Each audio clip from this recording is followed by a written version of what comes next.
Me da mucho gusto saludarle de nuevo en este segundo podcast sobre libros sagrados. ¿Qué tema, eh?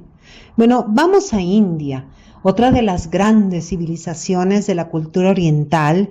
Y muchos consideran que en India nació la religión, pero mire, religión es una palabra extraña, ¿eh? Ha sido muy discutida su etimología. Por ejemplo, si enganchamos la palabra a San Agustín, a los conceptos agustinianos, entonces religión, religio, proviene de religare, que significa atar fuerte o volver a unir. Pero si aceptamos la propuesta de Cicerón, en latín, entonces religio deriva de relegare, que significa volver a leer o repasar. Y aquí tendríamos que pensar en las religiones que están vinculadas, ligadas a los libros sagrados. Religiones de libro. Pero bueno, contrariamente, como ejemplo nada más, la antigua religión griega no tiene un libro sagrado, tiene una tradición oral, mítica y ritual. Pero bueno, mire, siempre hay gente ignorante, que dice que la Ilíada y la Odisea eran libros sagrados. Eso no es verdad. Las religiones del libro básicamente son monoteístas, no básicamente. No estoy hablando que todas las religiones que tengan libro sagrado sean monoteístas, obviamente no, porque ahorita vamos a India, que tiene decenas y decenas de dioses. El judaísmo, por ejemplo, tiene el Tanaj o la Torá, el Islam al Corán, el cristianismo al Nuevo Testamento, a los evangelios, o el cristianismo tiene a la Biblia completa, ¿no? Que es la suma del Tanaj, del judaísmo y los evangelios, el Nuevo Testamento, las cartas, etcétera, ¿no? El Apocalipsis. Bueno, vamos a ver qué pasa en India.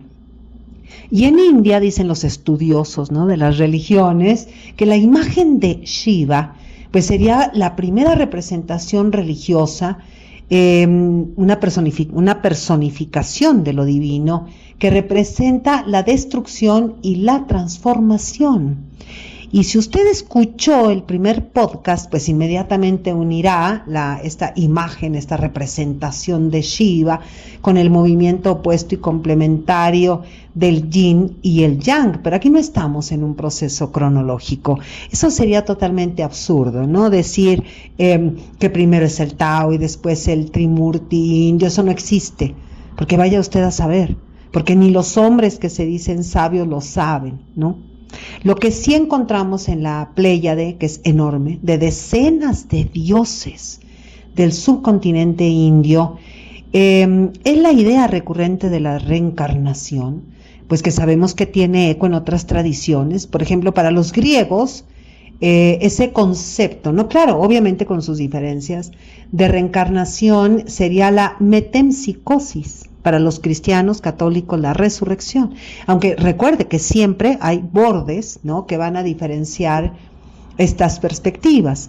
Bueno, entonces la primera idea es la reencarnación. La segunda idea es un mundo ilusorio llamado Maya, que algunas gentes se pronuncian Maya, como los mayas de aquí de Mérida, ¿no? Los mayas de Centroamérica. No se pronuncia Maya, se pronuncia Maia. Y esta pronunciación en español tiene un porqué, como todo en el lenguaje, tiene una lógica, tiene un sentido. Si usted se fija, la palabra Maya tiene la vocal débil I entre dos vocales fuertes, repetidas, la vocal A, la vocal fuerte, es decir, esta A, que podría representar la fuerza de la realidad que va a nublar nuestros sentidos, y la I, que podría representar, simbolizar la debilidad de nuestra mente, ¿no?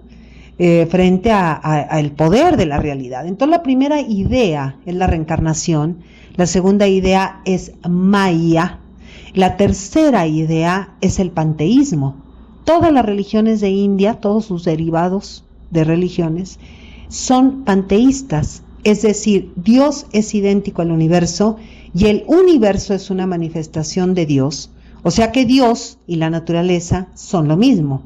Ahora mire, desde una lectura literaria el panteísmo estaría también en la creación bíblica, en el libro del Génesis, Elohim, el Dios creador del cielo, la tierra, el sol, las estrellas, el varón, la mujer y todo el universo ha sido creado por Dios. Entonces, el universo es Dios. El uno y lo creado es lo uno. Y la India es panteísta. Dos principios unidos aquí, el universo y la divinidad. Y el universo entero es la manifestación divina. Mire, aquí le voy a recomendar el libro titulado Cosmos. Está escrito por Carl Edvard Sagan, un astrónomo extraordinario, astrofísico, cosmólogo, astrobiólogo, escritor, además ganó el Pulitzer y además muy reconocido como divulgador científico. Él es estadounidense, fue profesor en la Universidad de Harvard, en la Universidad de Cornell, en las mejores universidades, ¿no?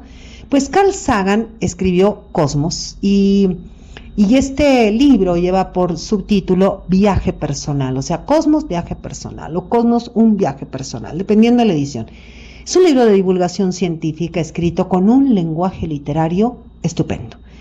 Y Sagan nos educa en el pensamiento científico, nos hace entender la vida desde la ciencia y bueno, este libro se convirtió en una serie de televisión que usted puede mirar por todos lados.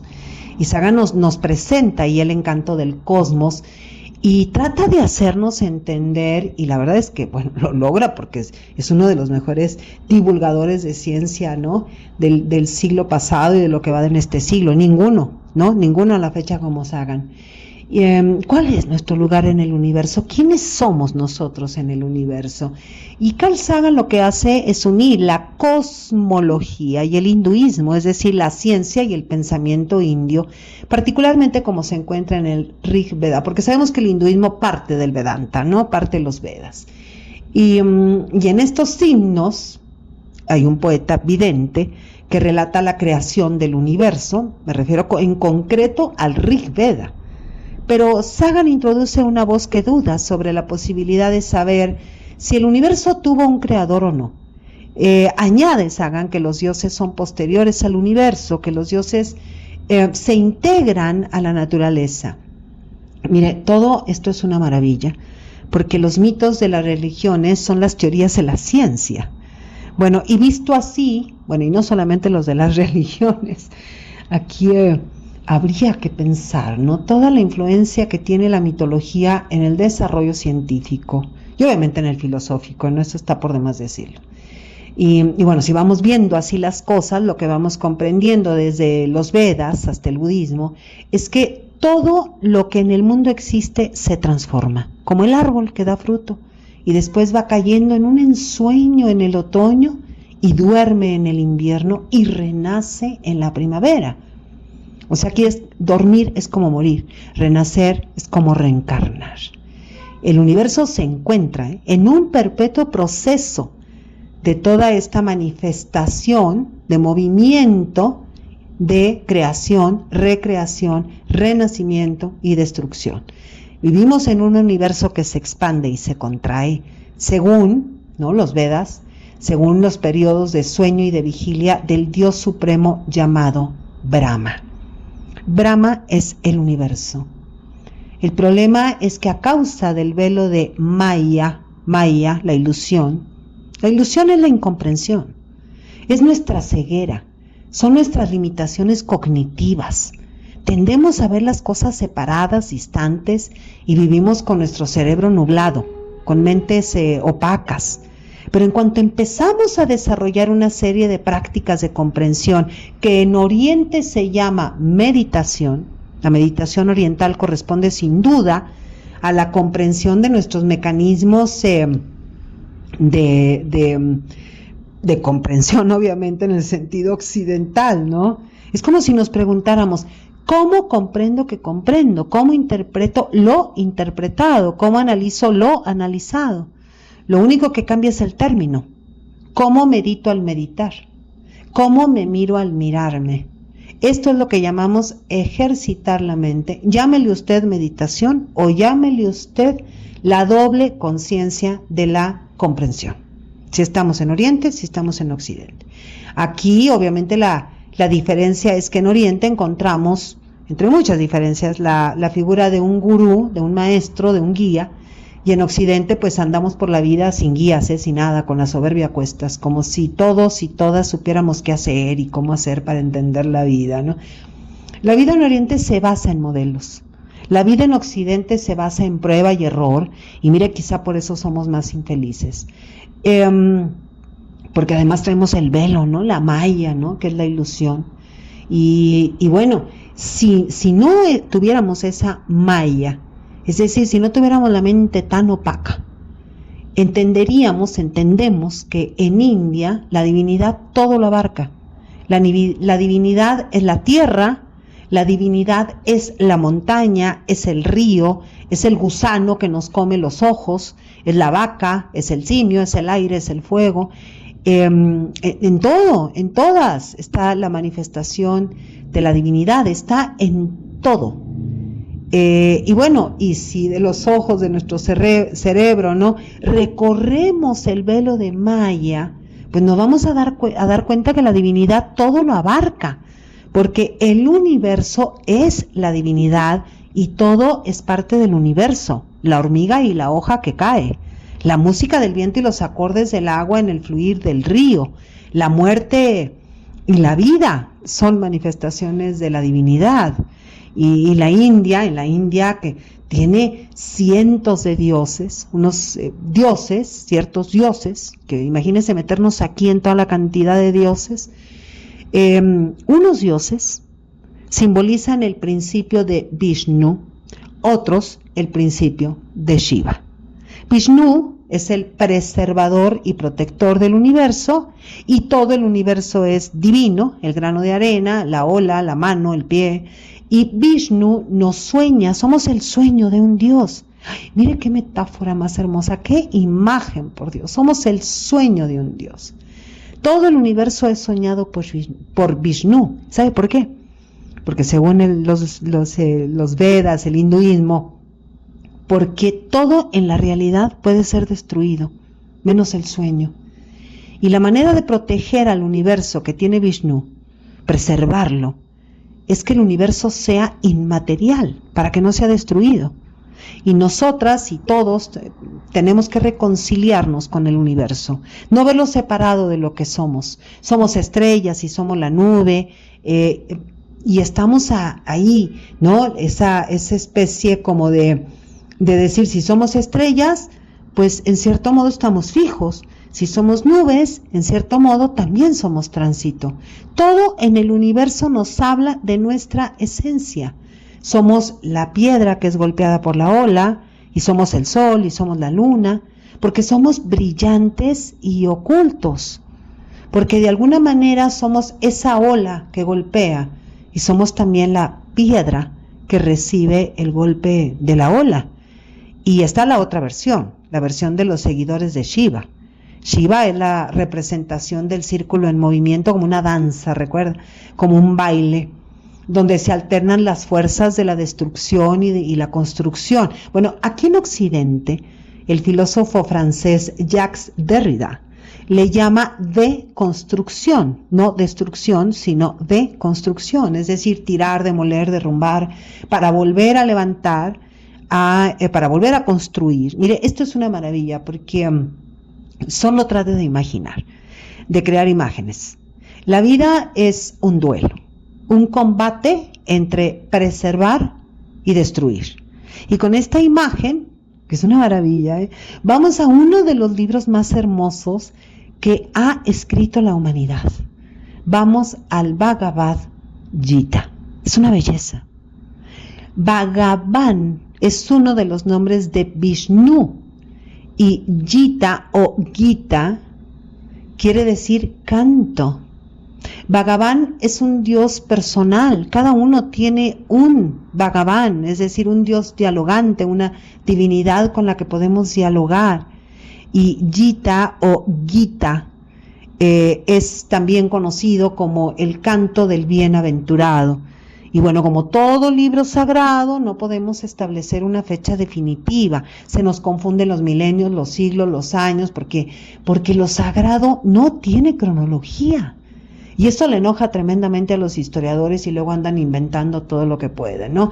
Pero a nosotras, a todos los que leemos mito, leemos literatura, lo entendemos y lo apreciamos. Y uno de los graves problemas del pensamiento occidental es esa obsesión absurda totalmente por la cronología. A todo le queremos poner el año, a todo le queremos poner un número, todo lo queremos enlistar. Aquí olvídese de eso, porque hay una gran controversia. Unos dicen que el Ramayana y el Mahabharata, los dos poemas épicos que inauguran la literatura india, son contemporáneos a la Ilíada y la Odisea, con las obras épicas también, que abren, ¿no?, toda la literatura occidental, y el Ramayana y el Mahabharata, la literatura oriental. Bueno, ahí hay toda una controversia, que si es la Biblia y no el Ramayana, el Mahabharata, o sea, es una cosa tremenda con los historiadores. O sea que, pues de ser así, ¿no?, por lógica, estamos hablando aproximadamente del siglo VIII antes de Cristo. El asunto es que el Bhagavad Gita está incluido en el Mahabharata, que de ser de esa manera, ¿no?, contemporáneo de la Ilíada y la Odisea, entonces sería siglo VIII antes de Cristo. Pero el asunto aquí es que el Gita está datado 4 siglos después y nadie nos dice por qué. Pero como aquí ni podemos ni es de nuestro interés entrar en la polémica de las dataciones y de las autorías, pues ingresemos a la zona donde emerge lo cósmico sagrado. Lo que sabemos del Bhagavad Gita, o simplemente Gita, es que es parte de uno de los libros, junto al Ramayana, me refiero al Mahabharata. Ramayana y Mahabharata son obras literarias. Y dentro del Mahabharata, es decir, una obra épica, es decir, de guerras, de batallas, de combates, se encuentra el libro sagrado del Bhagavad Gita. Sí, dentro de un libro de guerras y combates, de muertes, de confrontaciones entre hombres y toda esta situación, ya leerá usted el Mahabharata, está incluido el libro sagrado del Bhagavad Gita, y el Bhagavad Gita es un compendio de los libros sagrados del Vedanta. Quiero cambiar esto, ¿no?, porque esto del compendio, que así lo hemos entendido durante mucho tiempo, es mejor quizá entenderlo con una metáfora. El Bhagavad Gita es el corazón de la religión védica, es el Vedanta, el corazón del Vedanta, de los 4 libros de los Vedas. Por eso es tan importante.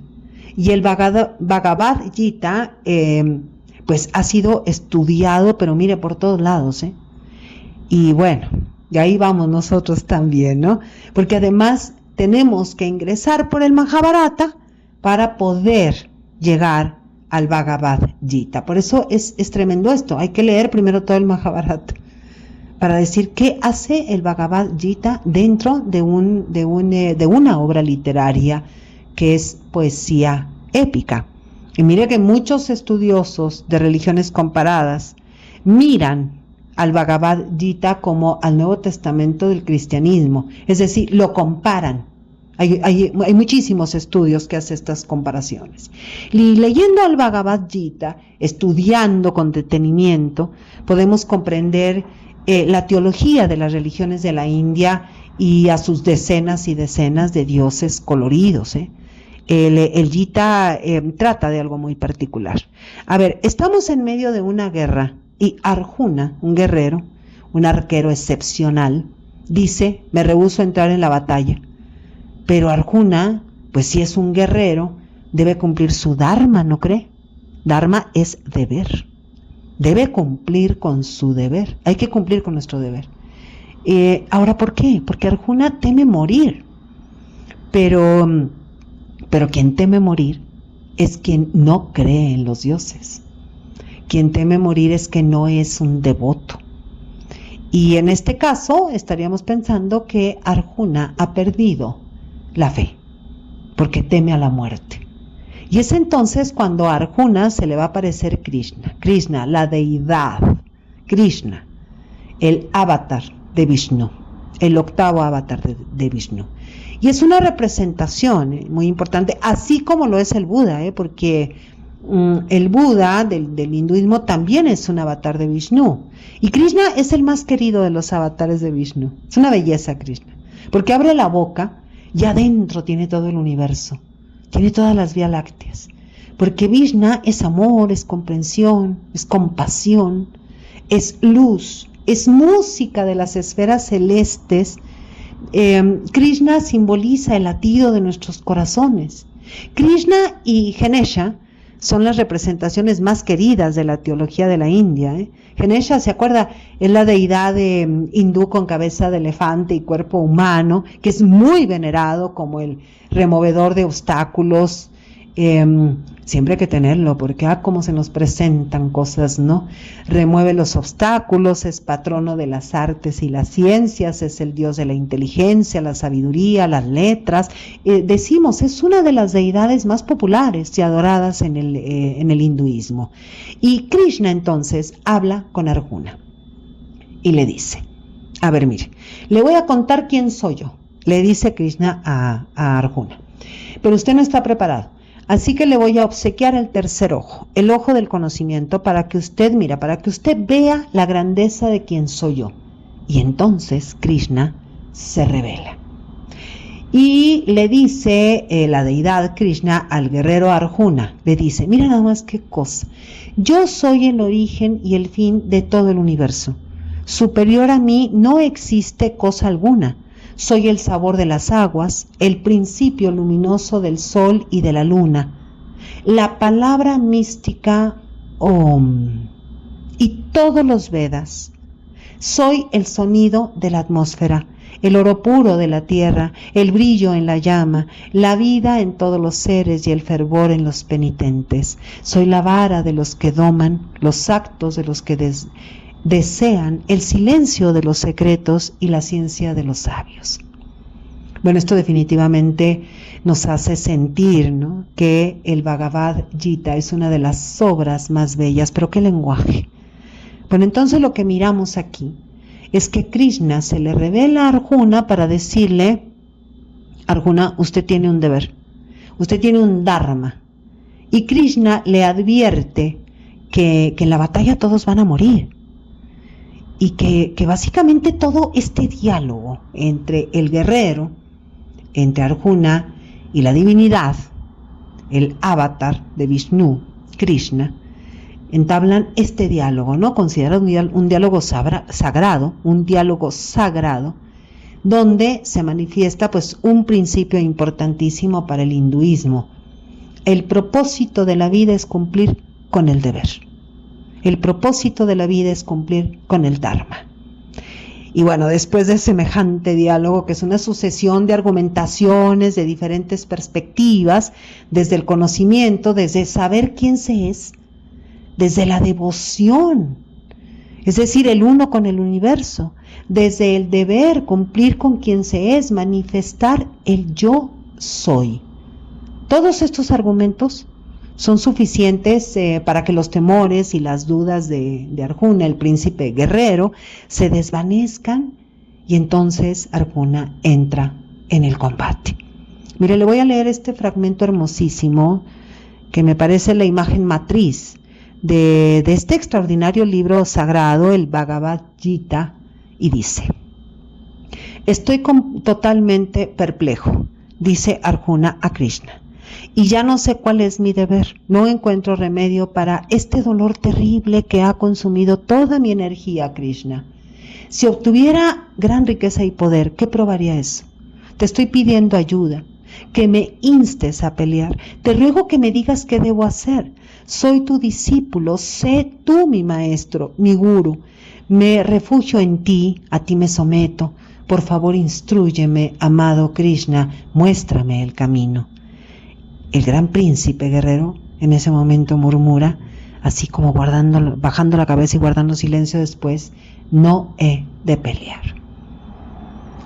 Pero viendo que Arjuna se ha entregado a él, a Krishna como su discípulo, pues Krishna asume su papel de maestro divino, porque eso es lo que es. Toma con fuerza las riendas en sus manos, mira largamente a los ojos de este alicaído guerrero y comienza a hablar. Puedes condolerte con sinceridad, Arjuna, pero no hay motivo para ello. Tus palabras tal vez parezcan sabias, pero el sabio auténtico no se apena por los vivos ni por los muertos. Jamás hubo un tiempo en que tú o yo o cualquiera de los reyes y soldados no hayamos existido, ni habrá jamás un tiempo en que cesemos de existir. Los cuerpos físicos aparecen y desaparecen, pero no el Atma, la fuerza vital que mora en ellos. Recuerde que Arjuna tiene un terror a la muerte y que por eso no entra a combate, y aquí Krishna le está diciendo pues que los cuerpos físicos aparecen y desaparecen, pero no el Atma, la fuerza vital que mora en nuestros cuerpos. Y bueno, continúo leyendo porque esto es hermoso. Esta fuerza vital viene con el cuerpo y en él vive por un tiempo. Está hablando aquí la divinidad Krishna, y mientras está allí, conoce la infancia, la niñez, la juventud, la madurez, la vejez, y luego de la muerte pasa a un cuerpo nuevo. La muerte es un cambio como nosotros que pertenece al cuerpo, no al Atma. La persona sabia no es víctima de la ilusión que de ella es ese cuerpo, Arjuna. Esta es solo una ilusión del ego. Claro, imagínense que la traducción es muy nueva, ¿no? El contacto de los sentidos con los objetos y tentaciones del mundo crea el calor o el frío, la tristeza o la felicidad, pero todo ello es transitorio, impermanente, va y viene como pasan las nubes por el cielo. Y todo esto lo vamos encontrando porque en este libro vamos viendo como conjuntos de versículos, y esos conjuntos de versículos obviamente están comentados, porque si no los comentamos, pues no vamos a entender mucho, ¿no? Porque nosotros no nacimos en Oriente, no nacimos en India.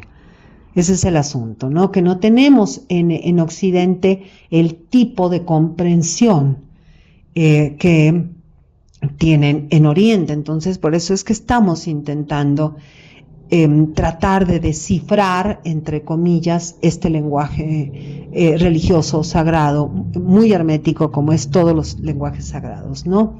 Y entonces sigue hablando Krishna: sopórtalo con paciencia y valentía y aprende a que ello no te afecte. La persona serena, no alterada por estas sensaciones y sentimientos mundanos, o sea, el temor a la muerte, es la misma en el placer y en el dolor. No permite que nada de esto la perturbe ni la parte de su camino. Así debe obrar quien quiera hacerse acreedor a la inmortalidad. Compréndelo, Arjuna, y reafirma tu fuerza. No identifiques tu verdadero ser con tu mero cuerpo mortal. Lo que la espiritualidad llama real no cambia nunca, es eterno, indestructible. Esa es la definición misma de la realidad, que lo real nunca cesa. Lo impermanente, por más que parezca prolongarse y perdurar mucho tiempo, a la larga se modifica. No tiene entonces una verdadera realidad, no existe en ese sentido, ¿no? Sigue hablando Arjuna. Le sigue hablando Krishna a Arjuna. El sabio conoce la diferencia entre lo real y lo no real. Si comprendes este hecho profundo, habrás alcanzado la cúspide de todo saber. Y bueno, si vemos aquí, de acuerdo con este razonamiento, el cuerpo de cada uno de nosotros no es real. Es pura energía nada más. Y es una ilusión que veamos ahí la carne, los huesos, todo esto. Pero le digo, eso es complejo para nosotros los occidentales entender esto. Esto es sagrado. Esto es mítico sagrado. Cósmico sagrado.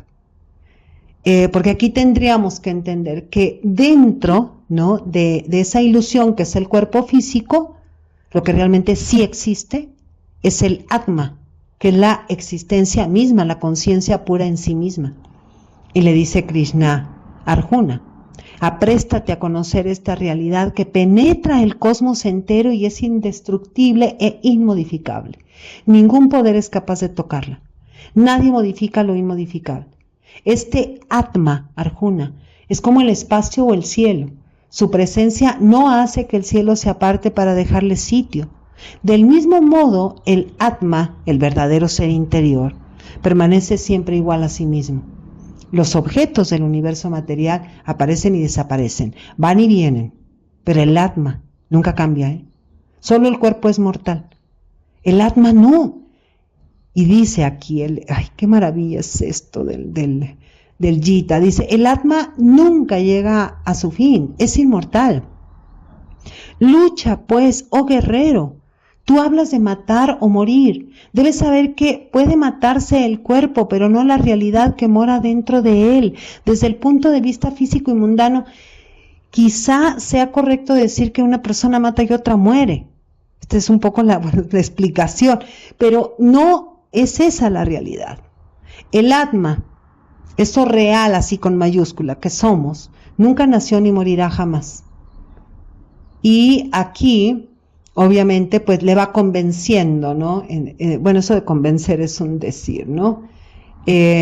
Krishna a Arjuna más bien le va enseñando lo que es el Atma, porque en todo este diálogo, si no comprendemos lo que significa Atma, no podemos nosotros entender jamás, no podríamos entender nunca lo que son toda la cuestión de la teología de la India, en todas sus variantes. Entonces, lo primero que tenemos que hacer para terminar esta cita, ¿no? O esta especie como de mezcla entre explicación, ¿no? Y estos versículos que se encuentran en el Gita, dice Krishna, para que cesen tu dolor y tu aflicción actual, Arjuna, tendrás que superar tu ignorancia del ser verdadero que llevas dentro de ti. Bueno, a ver, ¿por qué o para qué leer el Bhagavad Gita? Bueno, nos ofrece muchos beneficios, desde el crecimiento espiritual y el desarrollo personal, hasta la comprensión cultural y el enriquecimiento intelectual. Mire, es un texto atemporal, porque es un libro sagrado, que ha inspirado a personas durante miles de años y que continúa ofreciendo ideas y orientación a lectoras y a lectores de hoy y de todo el mundo. Es un libro sagrado bellísimo, con un lenguaje extraordinario. Y este libro forma parte del poema épico, el Mahabharata, y consta de 700 versículos. Recuerde que son los versos religiosos. Los versos que están dentro, todos los libros sagrados están escritos en verso, pero cuando son sagrados se llaman versículos. Y estos 700, fíjese, versículos del Gita, del Bhagavad Gita o Gita, nos ayudan pues a comprender la naturaleza de la realidad, el Atma, y el propósito de la vida, a profundizar sobre el concepto de paz interior, y al leer el Gita también nos aproximamos a la cultura india y al hinduismo, que es una de las religiones más antiguas del mundo, y bueno, como todos los libros sagrados de Oriente, ¿no? El Bhagavad Gita es una filosofía práctica, es decir, sus enseñanzas se pueden aplicar a la vida cotidiana, porque brindan consejos, son muy, muy prácticos sobre cómo enfrentar los desafíos, cómo vivir una vida plena, cómo asumir la responsabilidad de las propias acciones y decisiones, cómo cultivar la autodisciplina, desarrollar un sentido de desapego. La lectura del Gita nos ayuda también a entender lo que para nosotros son conceptos complejísimos, como karma, dharma, moksha. Y ahora, bueno, aquí el asunto está en que leer el Bhagavad Gita o Gita, pues puede ser una experiencia muy gratificante, por supuestísimo, y muy enriquecedora, pero también es un desafío tremendo, pues para quienes no están familiarizados con el lenguaje, con los conceptos. Entonces, pues se requiere mucha paciencia, dedicación, una mente muy abierta, y además saber leer poesía en voz alta. Esto es vital, porque recuerde que los libros sagrados no se leen con los ojos, se leen con el aire, con el viento, con la respiración, con la voz, con la garganta, con los pulmones, y además se leen de pie. Aquí le recomiendo que busque una buena traducción y hay que estudiar la introducción, todos los estudios que podamos leer introductorios, para ir creando también una especie de guía dentro de nuestra mente, ¿no? de nuestra cognición. Hay que leer despacio, hay que ir reflexionando, porque el Bhagavad Gita no solo es un libro sagrado, es una obra literaria, es un texto filosófico que requiere pues una lectura muy cuidada y reflexiones muy profundas. Así que pues hay que tomarse uno su tiempo, hay que ir leyendo cada versículo muy lentamente, hay que ir tratando de entender los significados, incluso ir escribiendo un diario, ¿no? De una bitácora de lectura. Y además todo lo que vayamos leyendo se puede aplicar a la vida, y esto es maravilloso porque lo integramos a la práctica diaria, ¿no? También la cuestión es que si vamos a leer el Bhagavad Gita, tenemos que leer el Mahabharata. Y ahí, para las dos cosas, necesitamos orientación, ¿no? Es decir, alguien que nos vaya guiando, tanto para el Mahabharata como para el Gita. Son textos complejos para nosotros los occidentales, ¿no? Son difíciles de que los entendamos por nuestra cuenta. Así que, bueno, pues busque a alguien, ¿no? Busque una guía. Bueno, aquí les recuerdo que yo imparto talleres. Ahora, mire, bueno, las enseñanzas del Bhagavad Gita están ahí, están destinadas para ser practicadas, no solamente leídas y estudiadas, porque si no, no sirve de nada, ¿eh? No sirve absolutamente de nada si nada más leemos y punto. O si nada más lo estudiamos y punto. ¿Como para qué? Porque hay gente que lee mucho, pero no sabe cómo integrar lo que lee a su vida práctica. Y el Bhagavad Gita es guía, es una guía que de la vida de millones y de millones de personas en todo el mundo, independientemente de las creencias de cada uno, de estas creencias particulares. Podemos ser católicos, cristianos, ateos y practicar el Bhagavad Gita. Es un libro sagrado venerado, una obra literaria admirable, una filosofía práctica indispensable. Soy Margarita Díaz de León, Literatura en Espiral.